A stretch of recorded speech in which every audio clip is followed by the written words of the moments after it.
lanjutkan model 6.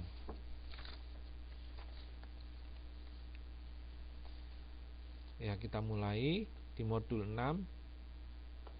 Kita di modul 6 ini kita akan belajar mengenai estimasi atau kalau di buku pendugaan statistik ya. Bagaimana pendugaannya itu? Nah, ini saya terangkan dulu aja sebentar. Jadi ini ada suatu populasi.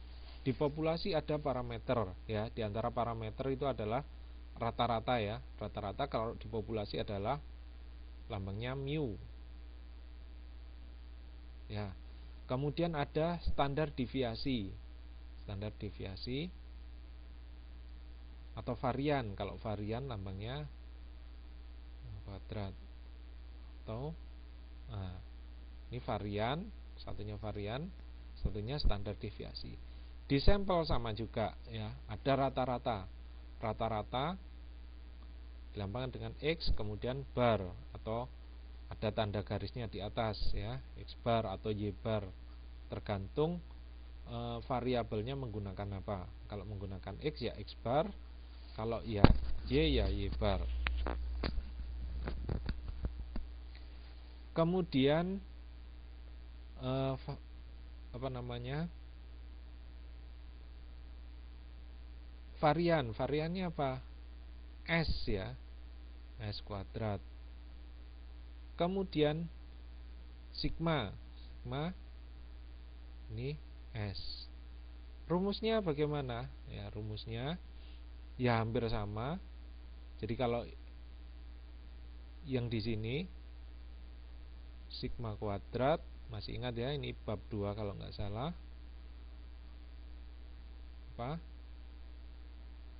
X. Jadi ada X min mu kuadrat ya, X-nya X1 plus X2 min mu kuadrat plus dan seterusnya, dibagi dengan apa? Jumlah n-nya. Kalau S kuadrat sama juga, jadi lambangnya saja yang beda. X1 min X bar kuadrat ditambah X2 min X bar kuadrat plus dan seterusnya. Nah, lambangnya di sini dibagi dengan n kecil ya. Cuman kalau sampelnya itu kecil ya, untuk sampel kecil, jadi ini untuk sampel besar seperti ini. Kalau untuk sampel kecil ya, sampel kecil, maka variannya ini untuk sampel kecil yang tadi itu jumlahnya 10, jumlahnya 9, jumlahnya 8, maka dilihat lagi nanti di modul 2 ada S kuadrat sama dengan apa? X1 min X bar sama ya, ditambah X2 dikurangi X bar ditambah X3 kurangi X bar atau rata-rata sampelnya dan seterusnya, dibagi lah, ini yang bedanya n min 1 ya. Kalau sampel besar, jumlah besar, jadi jumlahnya 100 ke atas ya, maka dibagi dengan n. Tapi kalau sampelnya kecil ya, jumlahnya cuma 10 dan seterusnya, maka dibagi dengan n min 1 ya. Tuh. Nah, ini jadi populasi ada parameter, sampel itu ada statistik namanya,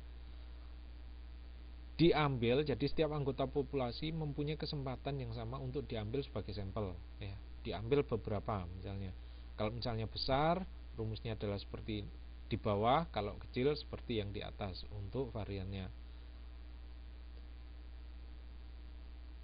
Nah, kemudian dari sampel ini ya, jadi kalau kita sudah ngambil beberapa sampel, jadi beberapa sampel, kita bisa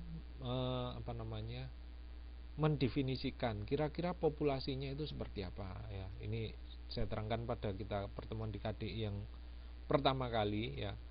Misalnya ada mahasiswa dari suatu universitas ya, anggap saja UT, mahasiswanya banyak sekali. Saya ingin tahu kira-kira tinggi badannya itu berapa sih kira-kira.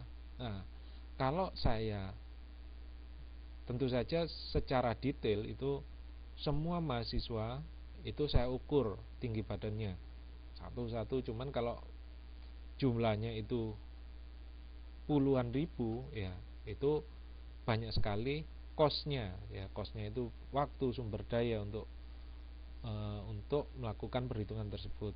Maka saya ambil sampel-sampel saja. Misalnya sampel untuk UT di Taiwan saya ambil 5. Kemudian saya ambil lagi sampel UT yang di Jakarta, UT yang di mahasiswa UT yang ada di Surabaya, mahasiswa UT yang ada di Jogja, dan seterusnya.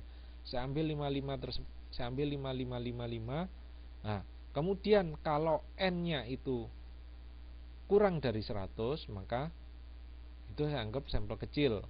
Kalau misalnya lebih dari 100 dianggap sampel besar. Dari sampel tersebut kita bisa mengestimasi kira-kira populasinya itu seperti apa. Atau yang tadi saya memberi contoh tinggi badan, berarti tinggi badannya mahasiswa UT itu kira-kira berapa. Nah, seperti itu yang dimaksud dengan estimasi. Kita lanjutkan. Nah, estimasi ini atau cara pendugaan ini ada dua cara.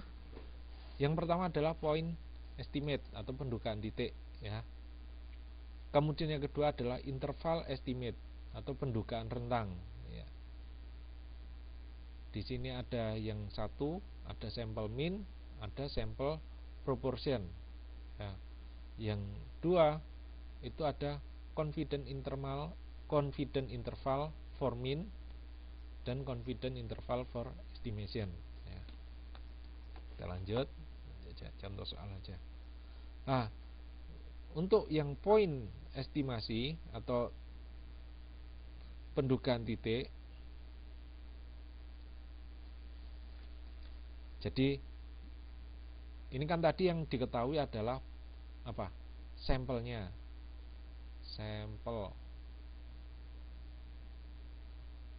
Nah, terus saya ingin tahu rata-ratanya itu berapa. Nah, ini berarti populasinya berapa, rata-rata populasi. Nah, rumusnya adalah mu